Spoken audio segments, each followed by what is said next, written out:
Terror in Resonance. Have you heard of this anime? Because I didn't. That was until last month someone recommended it to me. But all they really said was that it's really good. So I went in completely blind. And well, this shit is really good, guys. The premise of the show, without spoiling anything, is about these two guys, 9 and 12. Yes, they are called numbers, which is funny considering they sound exactly like the amount of money I got in my bank account. Both of them, of course, are terrorists. They start off the show by stealing uranium from a nuclear power plant, and then proceed to place bombs in Tokyo. They then go on to YouTube and tell everyone that they placed a bomb somewhere. Then they give out riddles for the police to find said bomb. And they do all of this anonymously by the name of Sphinx. And now some of you might be thinking, these guys are the fucking bad guys, they're just exploding buildings over here, like what the fuck is wrong with them? But listen, there's a catch. They always make sure nobody gets killed. And for some reason, they like to leave the word Vaughn at their crime scenes. But why? Why do they do this? What's their reason for it? Well, that's the main premise of this show. And personally, I think it's quite an interesting one. But of course, you need more than a good premise to convince me to like something. So what makes this show worth watching? The primary characters in the show are these 5 people: 9, 12, Lisa, Shibazaki, and 5. 9 is very calculated and serious. But not in like, oh look how mysterious I am type way. More of, I'm holding on to a lot of fucking trauma and I'm dying inside type way. Like you can tell, this man has seen some shit. Even though he doesn't really talk about it. He often has nightmares about trying to escape this weird place with like a very high fence. Or him being in like a very white room with some other kids, including 12. Like it's clear that he has trauma from his past. But he manages to keep himself together, to continue doing his hobby of blowing buildings up. But how the bombings relate to his trauma and motivations are still a mystery throughout most of the show. As for his homie, he came from the exact same place as him. So you would think he also doesn't smile a lot and is very collected. But nah, he's fucking Emmett from the Lego movie.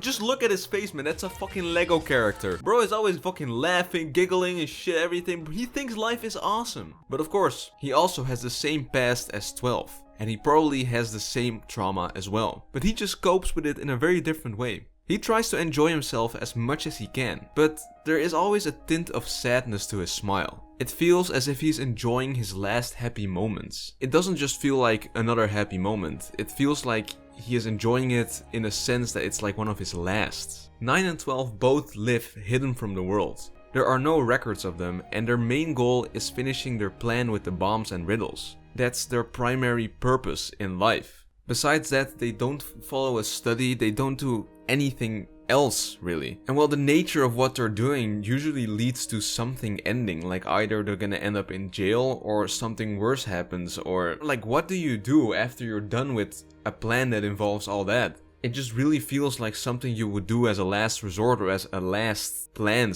/ purpose in your life. And because of this, I couldn't help but feel throughout the anime that this was their last stance on something. And I could really feel this when 12 was having a happy moment. 12 is also the most empathetic out of both of them. And that gets shown primarily through how he behaves around Lisa. But who is Lisa? Well, Lisa is a girl that has clearly distanced herself from others because of a deeply rooted loneliness. And I could really see myself in that part of her. Sometimes, probably a little too much.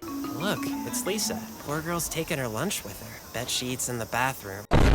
She ends up intertwined with 9 and 12 because she caught 12 placing bombs. She decided life was still worth it and chose to be their accomplice. But she is extremely confused about everything, just like we are. Lisa really serves as our eyes into this whole world. And because of a shitty home situation, she even ends up living with them. Something 9 was absolutely against. But like I said, 12 had a lot of empathy and made it happen. A lot of people don't like Lisa because they see her as annoying and basically useless. And to a certain extent, yeah, she is. Like, she kinda makes a lot of things for 9 and 12 go to shit, but that's kind of the point, you know? She brings a lot of heart to both of them and is the only real connection they have made that wasn't through their traumatic background. And then you have this absolute giga chat right here named Shibazaki. He is a frowned upon detective that got banished into the Shadowrun. He got banished into the archives. But bro doesn't give two fucks. It starts slowly, but eventually he makes it his mission to to catch these terrorists. It's really satisfying to see him try to solve the riddles and slowly figure out more and more about the reasons for 9 and 12's actions. In a lot of ways, it made me think about Death Note. Now, to be fair, Death Note is still quite a lot better when it comes to stuff like this. But the fact I got similar vibes from this show says they are definitely not doing a bad job. I guess the best way I could describe Shibazaki is as a man that got unlucky in his life. Yet he is still a very skilled and smart man, ready to always do the right thing. And how can you not love someone like that, man? How can you not? But who is this 5 girl then? She is a fucking psychopath. It's clear that she comes from the same place 9 and 12 came from. But she is everything but on their side. She is part of the FBI that have mingled with the Japanese police force on the case of these bombs. For most of the show, all we see from her is her being like, I'm not gonna let you escape, Nainu. Like, she definitely got some sort of beef with 9. She always mentions that they have to finish their game. No, man, you're fucking evil. And honestly, after finishing the show, I still think she's low-key just evil. But like, at least you get to understand her better. Big warning though, big warning. Because she comes with the FBI, there are some dreaded English scenes in this show. Prop to one pass activity log. Yes, ma'am. Further down to users active in the last 15 minutes. Yes, ma'am. Thank God the fucking writing in this show is hella good, because that fucking English could have been one hell of a turnoff. Heck, for some people it probably is. Personally though, I'm okay with it, because the anime makes up for it in a lot of other ways. For example, the action scenes. Now, I'm using the word action very loosely, because some of the most tense scenes don't even involve this.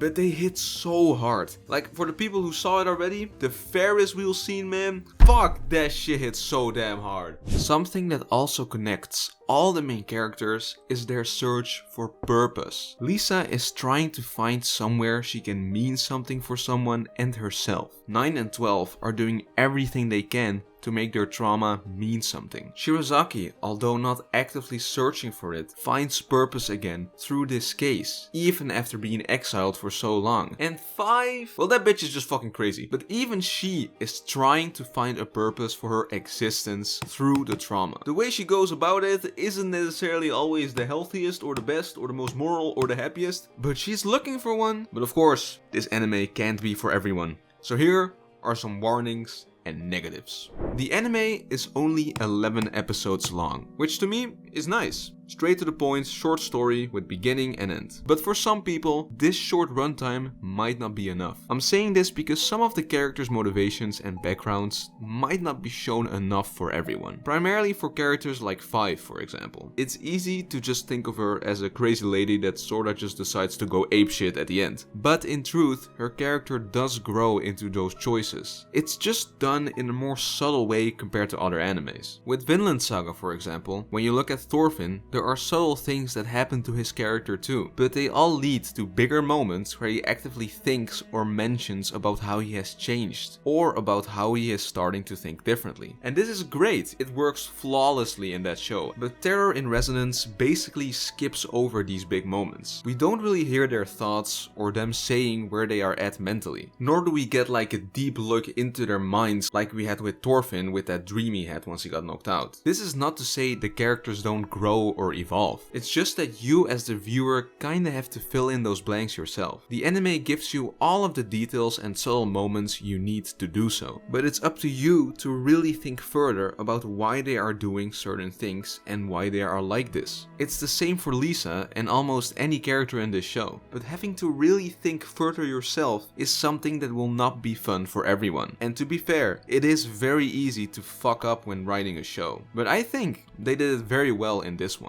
But like I said, it is worth taking in mind that to fully enjoy the show and its characters, you are gonna have to actively think about it and fill in things yourself. A negative that I personally haven't heard many people mention, but I do agree with, is that the eventual reveal of what the whole mystery and motivations for 9 and 12 are could be explored more. Don't get me wrong, it is enough for you to understand and like still be into it, but you don't really get a good glimpse or feeling into what really traumatized them this much. You are only really told about how bad it was, and unlike other things in this show that give you like enough moments to fill in gaps yourself, the main source of their trauma didn't really give me nearly enough for me to do that. It also wasn't the most original reveal, since I had seen the plot point of kids going through something like this a few times in stories already. Don't get me wrong, this didn't ruin the anime for me. It was still enough for me to get behind why they were doing everything they were doing. It was still satisfying enough. But that one reveal could have been a lot more satisfying. But that's about it! My review on whether you should watch Terror in Resonance. Did you watch the anime? Are you gonna watch it?